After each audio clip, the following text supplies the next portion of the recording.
Hello student, I am lecturer from Praveen Patel College of Diploma in Engineering. The subject is a microprocessor.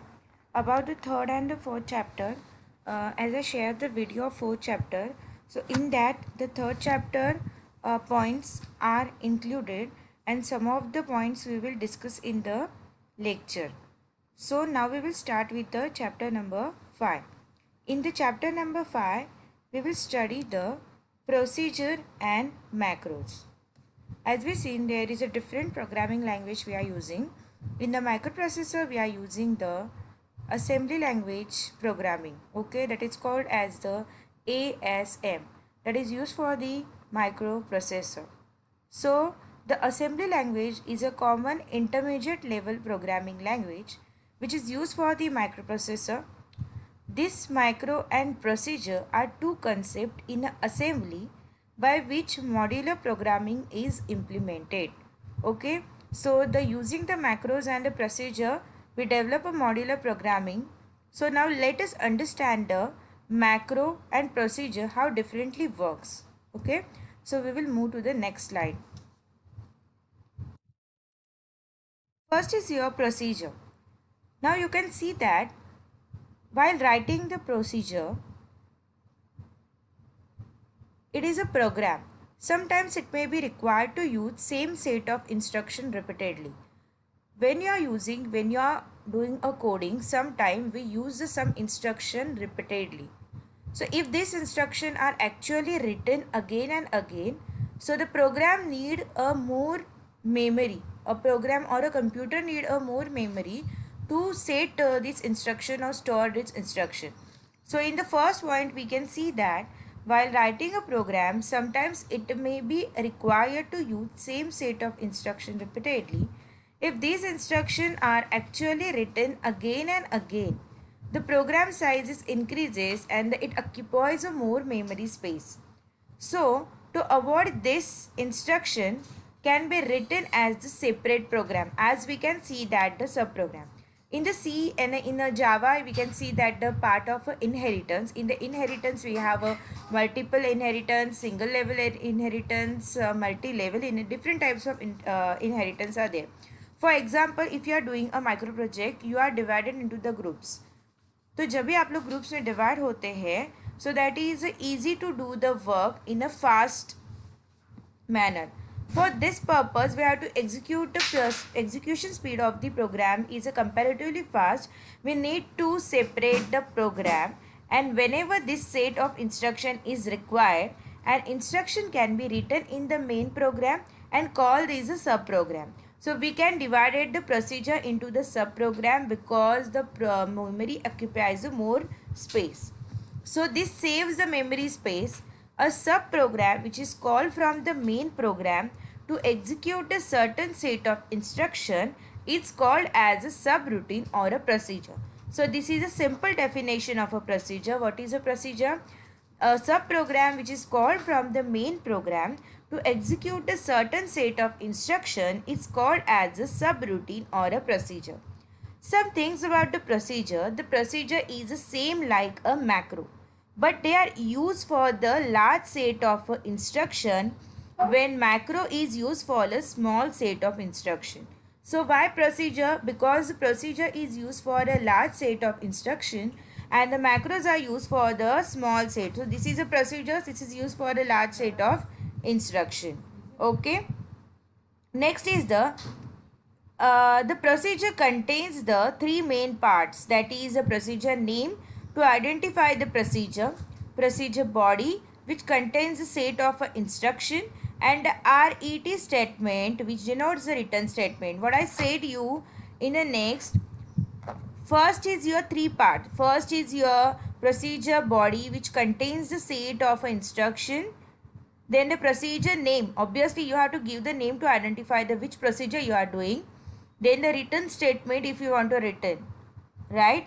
So here you can see that the declaration of a procedure, first you have to write the name as I said you, then your name proc, it's a near or a far as we define. Instruction of the procedure are written here, all the instruction are written here, you can see, and this is a written statement and the name end p. End means end of the procedure. As we can see, this is a declaration part. Syntax आपको किस तरह से लिखना है? First you have to define the name of the procedure. Then you have to write down the instructions, whatever required. It can be a near, it can be a far. After that you have to write a return for returning something. And last one is your end of your procedure. Okay. So as I said you,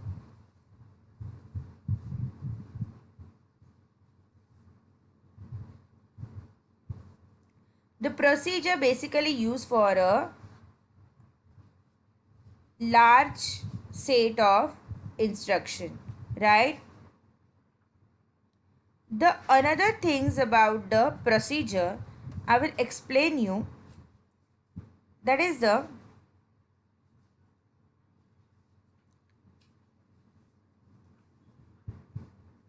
it is better to use a procedure for a set of a large number of instruction. Hence, it is optimal to use procedure when the number of instruction is more than 10. And about the assembly directory use, the assembly directory PROC, that is a procedure, is used to define a procedure, and the assembly directive end P, जो आपको यहाँ पे दिख रहा है, that is defined the indicate the body of the procedure has ended. Every time a procedure, how the execution processes work.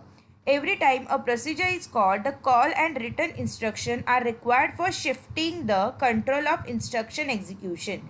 The procedure executed slower than macro because every time a procedure is called, it is necessary to integrate and link with the calling program. So उसका जो execution time है वो comparatively macro से कम है. And what about the overhead time? The overhead time occurs while calling the procedure and returning the control to the calling program. That is your overhead time. The amount of memory is required. Obviously, the procedure required a less amount of a memory than macro because the procedure are loaded into the small program, right? The memory only once, loaded into the main memory only the once, and is linked to the program when it is called. The machine code generated only once when the procedure is defined, and all other passing parameters are like you have to pass the parameter. So the in procedure we cannot pass the parameter to id directly. However, the values can be passed to it using a register and also via a stack. We cannot pass the parameter through the id, but हम लोग macro में पास कर सकते हैं, इसलिए हम लोग को वैल्यू और इंस्ट्रक्शन की ज़रूरत पड़ती है. ठीक है. So next you can see the procedure example. The name of the procedure is delay proc. Then the move cx count means you have to add a, this is a programming language also, whenever, so you have to count the timing whatever required to transfer into the cx register. Then the nop loop, it's again written, and last one is your end p, that is the end of the procedure. So this is your procedure. So some of the things about the procedure is that a procedure 8086 can be accessed with a call and RAT instruction, that is a return. Call instruction क्या करता है? This performs to operation first, saves the return address or the address of the instruction next to the call instruction on the stack. Return address is the address where the program will return to after the procedure completes the execution. If the call to procedure is in the same code segment, that is called as a near call. अगर वो same code segment में होगा तो that is your near call, then only the content of IP are pushed on the stack. And if the call to the procedure it is in the another code segment, that is your far call, then the content IP as well as the code segment, IP means your instruction pointer or a code segment, are pushed on the stack. So it loads the IP and CS register with a new starting address of the procedure and then branches to the procedure. So basically the procedure, it is used for the large set of instruction. It occupies the least memory, but we cannot pass the parameter because we require a value and a register and the stack. Okay. Next is your procedure. As we can see, अगर हम लोग को same code segment में है so you have to use a near call. अगर हम लोग लंबे सेगमेंट पे you have to use a far call. So next is your procedure. So in the procedure we have a return instruction. If you want to return anything, obviously we have to return something. So when 8086 execute a call instruction, it stores the return address of the calling routine on the stack. A written instruction at the end of the procedure copies the written address stored on the stack back into the code segment and instruction pointer register and then return execution to the main memory. Simply आप return कैसे करते हो instruction को, अगर कोई value होगी तो आप लोग रिटर्न करोगे, उसकी वैल्यू आप प्रोसीजर को असाइन करोगे. So this is your return instruction. Next is your in the procedure we have a passing parameter to procedure. Procedure may require input data or a constant for their execution. What will they say? Passing parameter to procedure. How to pass a parameter in the procedure? Procedure may require input data or constant for their execution. Okay.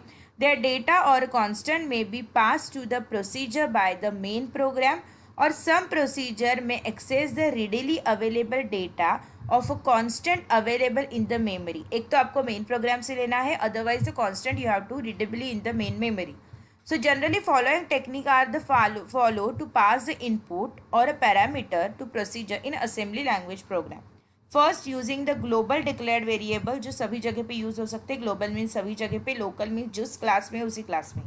Second is you are using register of a CPU architecture.